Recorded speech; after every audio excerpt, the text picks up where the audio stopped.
ሰላም እንደምን ሰንብታችኋል? ከሰሞኑ የተሰሙ ወቅታዊ መረጃዎችን ይዘንላችሁ ቀርበናል። ከነሱም መካከል አሜሪካ በኢራን ላይ አዲስ ወታደራዊ ጥቃት ለመሰንዘር የጎልፍ ጨዋታዎችንና ወታደራዊ በዓላትን እስከ መሰረዝ ያደረሰችበት ሚስጥር ምንድነው? ዝርዝር መረጃውን ይዘናል። ይህ በእንዲህ እንዳለ የአሜሪካው የውጭ ጉዳይ ሚኒስተር የሆርሙዝ ባህረ ሰላጤ ሙሉ በሙሉ ክፍት እንዲሆንና ኢራን ያበለጸገችውን ዩራኒየም እንድታስረክብ ያስቀመጡት ጠንካራ ቅድመ ሁኔታስ ምን መዘዝ ያመጣ ይሆን? በዝርዝር የምንመለከተው ይሆናል።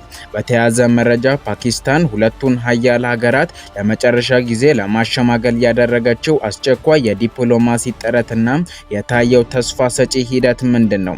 ይህንንም መረጃ በዝርዝር የምንመለከት ይሆናል። በሌላ በኩል በኢትዮጵያ የባንክ ታሪክ ለመጀመሪያ ጊዜ በመላው ዓለም የሚገኙ ዲያስፖራዎች መጠቀም የሚችሉበትና ዶላርና ብርን በአንድ ላይ የያዘው አዲሱ የኢትዮጵያ ንግድ ባንክ ሲቢ ኮኔክት ዋሌት መተግበሪያ ምን አዳዲስ እድሎችን ይዞ መጣ? በዝርዝር የምናየው ይሆናል። እስከ ፕሮግራማችን ፍጻሜ ድረስ አብራችሁን ቆዩ።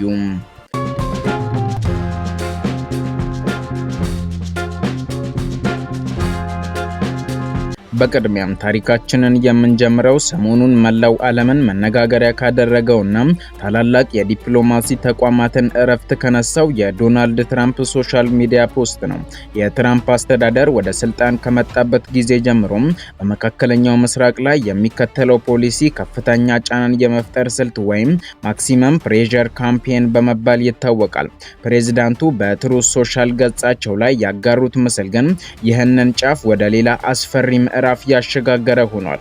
በትራምፕ ገጽ ላይ የወጣው ምስል የኢራንን ብሔራዊ ካርታ የሚያሳይ ሲሆን በካርታው ላይ ግን የኢራን ባንዲራ ሳይሆን የአሜሪካ ሰንደቅ ዓላማ ተቀርጾበት ይታያል። ይህ ክስተት በዲፕሎማሲው ዓለም ውስጥ እንደ ቀላል የሚታይ አይደለም። ለምሳሌ ያህል በዓለም አቀፍ ግንኙነት ታሪክ ውስጥ የአንድ ሀገር ካርታ በሌላ ሀገር ባንዲራ ሸፍኖ ማሳየት በግልጽ የሉዓላዊነትን መዳፈር ወይም ደግሞ ሀገሪቱን በወታደራዊ ኃይል የመቆጣጠር ፍላጎትን የሚያሳይ ቀጥተኛ ያልሆነ የወታደራዊ ዛቻ ተደርጎም ይወሰዳል። ለዚህ ነው በካርታ የዓለም መገናኛ ብዙሃን ጦርነት ሰሞኑን ሊቀሰቀስ ይችላል የሚሉ አስገዳጅ ዘገባዎች ማውጣት የጀመሩ። ይህ ፖስት በቴህራንና በዋሽንግተን መካከል የነበረውን የስነ ልቦና ጦርነት ወደ መጨረሻ ጫፍም አድርሶታል ነው የተባለው። ነገሩን ይበልጥ አሳሳቢና እውነተኛ የሚያደርገው ደግሞ ከዋይት ሃውስ በስተጀርባ የሚሰሙት ወታደራዊ ዝግጅቶችና የእንቅስቃሴ ለውጦች ናቸው። የዶናልድ ትራምፕ የዕለት ተዕለት ህይወትን ለሚያውቅ ሰው ፕሬዝዳንቱ ቅዳሜና እሁድን በጎልፍ ጨዋታ ማሳለፍ ምን ያህል እንደሚወዱ ይዘገባል። ይሁን እንጂ ሰሞኑን ትራምፕ በዚህ ሳምንት ጨዋታ ሊያደርጉበት የነበረው የጎልፍ ሜዳ እቅዳቸውን ሙሉ በሙሉ ሰርዘዋል። ይህ ብቻ አይደለም። የአሜሪካ ከፍተኛ ባለስልጣናትና የፔንታጎን መሪዎች ከቤተሰቦቻቸው ጋር ሊያሳልፏቸው የነበሩት የመታሰቢያ በዓላት መርሃ ግብሮች በሙሉ ተሰርዘዋል። በወታደራዊ ሳይንስ ውስጥ ከፍተኛ አመራሮች የእረፍት ጊዜያቸውን ሲሰርዙና ፕሬዝዳንቱ መደበኛ ያልሆነ አስቸኳይ ስብሰባ ሲጠሩ ከጀርባ ትልቁ ወታደራዊ ትዕዛዝ እየተዘጋጀ መሆኑን ያሳያል። ዋሽንግተን በኢራን የድርድር አቋም ላይ ከፍተኛ ብስጭት ውስጥ መውደቋን ተከትሎ ወታደራዊ ጥቃትን ለመሰንዘር አማራጮችን እያሰላሰለች እንደሆነ የውስጥ አዋቂ ሪፖርተሮች ያመላክታሉ። ይህንን ተከትሎ የኢራን ወታደራዊ አመራሮችም ዝምታን አልመረጡም። የታሲም ኒውስ ዘገባ እንደሚያመላክተው የኢራን እስላማዊ አብዮታዊ ዘብ ለማንኛውም አይነት የአየርም ሆነ የባህር ጥቃት ፈጣንና አጥፊ ምላሽ ለመስጠት ሚሳኤሎቹንና የአየር መከላከያ ስርዓቶቹን በተጠንቀቅ አቁሟልም ነው የተባለው። ዓለም አቀፉ ማህበረሰብ አሁን ያለንበትን ሁኔታ የሚገልጸው የባሩድ በርሜል ላይ መቀመጥ በሚል ምሳሌ ነው። እንዲች አይነት ትንሽ ስህተት መላውን መካከለኛ ምስራቅ ወደ አመድነት ሊቀይረውም ይችላል ነው የተባለው። ይህ በእንዲህ እንዳለ ምንም እንኳን ወታደራዊ ውጥረቱ በዚህ ደረጃ የደረሰ ቢሆንም ዲፕሎማሲያዊ መስመር ሙሉ በሙሉ ተዘግቷል ማለት ግን አይደለም። የአሜሪካው የውጭ ጉዳይ ሚኒስተር ማርኮ ሩቢዮ በህንድ ኒው ዴልሂ ይፋዊ ጉብኝት በማድረግ ላይ ሳሉ ለጋዜጠኞች የሰጡት መግለጫ ለዚህ አንዱ ማሳያ ነው። ማርኮ ሩቢዮ በመካከለኛው ምስራቅ ያለውን ጦርነት በዘላቂነት ለማስቆም የቀረበውን የሰላም ስምምነት ኢራን ዛሬውኑ ልትቀበለው የምትችልበት ሰፊ እድል እንዳለም በግልጽ ተናግረዋል። ሚኒስተር ሚኒስተሩ ለጋዜጠኞች ሲናገሩ ዛሬ ውሎ ነገ ወይም በጥቂት ቀናት ውስጥ የምንነግራችሁ አዲስ ነገር ሊኖር ይችላል በማለት በቅርቡ ጥሩ ዜና ለመስማት ያላቸውን ተስፋም ገልጸዋል። የንግግራቸው የሚያሳየው ከሚዲያ በስተጀርባም በስውር መጋረጃዎች ውስጥ ከፍተኛ የዲፕሎማሲ ድርድር ግፊት እየተደረገ መሆኑን ነው። አሁን ከእናንተ ጋር እየተነጋገርኩ ባለውበት ሰዓትም እየተሰሩ ያሉ ስራዎች አሉ ያሉት ሚኒስተሩም በንግግር ውስጥ የተወሰኑ መሻሻሎች መኖራቸውንም አልሸሸጉም። ነገር ግን አሜሪካ ለዚህ ስምምነት የምታስቀምጣቸው እንዲሁም ደግሞ ፈጽሞ ወደ ኋላ የማትልባቸው ሁለት ቁልፍ ጥያቄዎች እንዳሉ ማርኮ ሩቢዮ በድጋሚ አስምረውበታል። እነዚህ ጥያቄዎች ለኢራን መንግስት ለመዋጥ እጅግ የሚከብዱ ሲሆኑ የመጀመሪያው ጥያቄ ኢራን በአሜሪካና በእስራኤል የተሰነዘረባትን ጥቃት ተከትሎ ወታደራዊ ቁጥጥር አድርጋበት የነበረውን የሆርሙዝ ባህረ ሰላጤ ሙሉ በሙሉ ክፍት እንድታደርግ የሚል ሲሆን ኢራን ይህንን መስመር መቆጣጠሯ ለአሜሪካና ለምዕራባውያን ኢኮኖሚም ትልቅ ስጋት ነው። ሁለተኛው ጥያቄ ደግሞ ኢራን በከፍተኛ ደረጃ የበለጸገውን ዩራኒየም ለዓለም አቀፍ ተቋማት አሳልፋ እንድትሰጥ የሚለው ጥያቄ ነው። ይህ ማለት ኢራን የኒውክሌር ቦምብ ለመስራት ያላትን አቅም ሙሉ በሙሉ እንድታስረክብ መጠየቅ ማለት ነው። የአሜሪካውን ፕሬዝዳንት ዶናልድ ትራምፕን ጽኑ አቋም በተመለከተ ሩቢዮ ሲያብራሩ የፕሬዝዳንቱ ቀዳሚ ምርጫ ሁልጊዜም ቢሆን እንዲህ ያሉ ዓለም አቀፍ ቀውሶችን በድርድርና በዲፕሎማሲያዊ መንገድ መፍታት እንደሆነም ገልጸዋል። ትራምፕ ጦርነት ከመጀመር ይልቅ በኢኮኖሚና በፖለቲካ ጫና ተቃዋሚዎቻቸውን ማንበርከክ ይቀናቸዋልም ብለዋል። ይሁን እንጂ ማርኮ ሩቢዮ ጠንከር ያለ ማስጠንቀቂያ ማለፍን አልረሱም። ፕሬዝዳንቱ ግልጽ እንዳደረጉት ይህ ችግር በአንድም ሆነ በሌላ መንገድ መፈታቱ አይቀርም ብለዋል።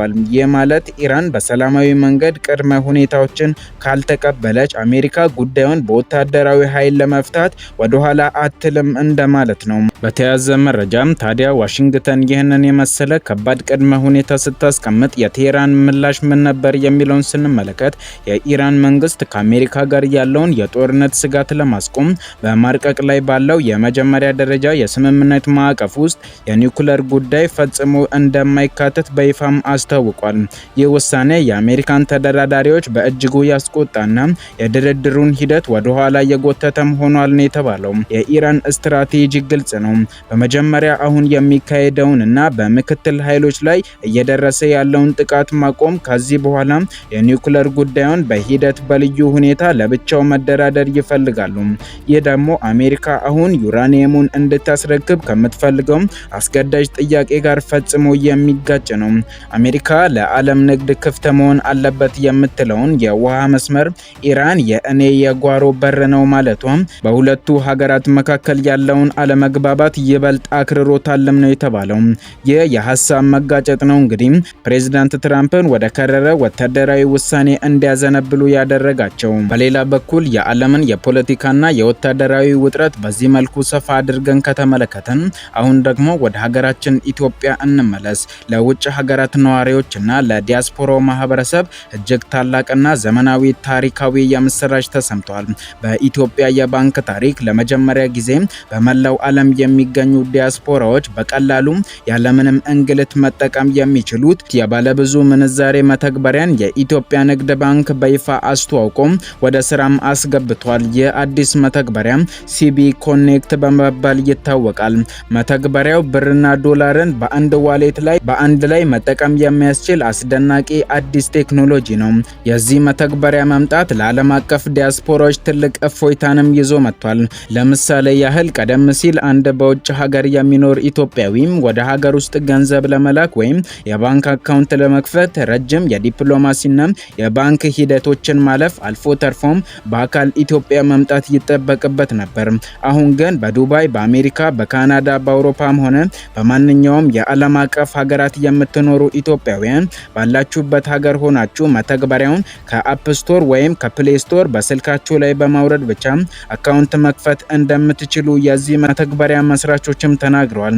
የዚህ መተግበሪያ ዋነኛ ጥቅሞችና ልዩ የሚያደርጉት ነጥቦች ምንድናቸው ብለን ስንመለከት አንደኛው ገንዘብ ከማስተር ካርድና ከቪዛ በቀላሉ ወደ ሲቢ ኮኔክት ዋሌታችሁ በዶላር ማስገባት ትችላላችሁ። ይህ ማለት የባንክ አካውንታችሁን ከያዛችሁበት ዓለም አቀፍ ካርድ ጋር በቀጥታ ማገናኘት ትችላላችሁ ማለት ነው። ሁለተኛው ደግሞ ይህንን ያስገባችሁ የፈለጋችሁትን ዶላር በተሻለና ልዩ በሆነ የምንዛሬ ተመን ወይም ፕሪሚየም ሬት ተጠቃሚ በመሆን ወደ ሀገር ቤት መላክም ያስችላል። ይህም ዲያስፖራው ከጥቁር ገበያ ይልቅ በህጋዊ መንገድ እንዲመነዝር ትልቅ ማበረታቻም ሆኖ ተገኝቷል። ሶስተኛው ደግሞ ወደ ራሱ አካውንትም ሆነ ወደ ሌሎች ሰዎች ማንኛውም ባንክ ገንዘብ ሲያስተላልፉም ምንም አይነት ተጨማሪ የአገልግሎት ክፍያ አይጠየቁም። አራተኛው ደግሞ ሁሉም የኢትዮጵያ ባንኮች በዚህ ዋሌት ላይ የተገናኙ በመሆናቸው ወደ ፈለጋችሁት የሀገር ውስጥ ባንክ በቀላሉና በሰከንዶች ውስጥ ማስተላለፍም ያስችላችኋል። በተጨማሪም የኢትዮጵያ ንግድ ባንክ በህጋዊ መንገድ የተመዘገቡ ዓለም አቀፍ የገንዘብ አስተላላፊ ወኪሎችን በስፋት እየመዘገበም ይገኛል። ስለዚህ ከዚህ በኋላ አካውንት ለመክፈት ወደ ኢትዮጵያ መምጣትም ሆነ ወደ ሀገር ቤት ገንዘብ ለመላክ መቸገር፣ በደላሎች መታለል ሙሉ በሙሉ ይቀራል ማለት ነው። ውድ ተመልካቾቻችን ለዛሬ ያዘጋጀንላችሁ ፕሮግራም ይህንን ይመስል ነበር። በየጊዜው እንደዚህ አይነት ወቅታዊና ፈጣን መረጃዎች እንዲደርሷችሁ ቻናላችንን ሰብስክራይብ እንዲሁም ይህንን ቪዲዮ ላይክ ማድረግ አትዘንጉ እያለን መልካም ጊዜ ይሁንላችሁ።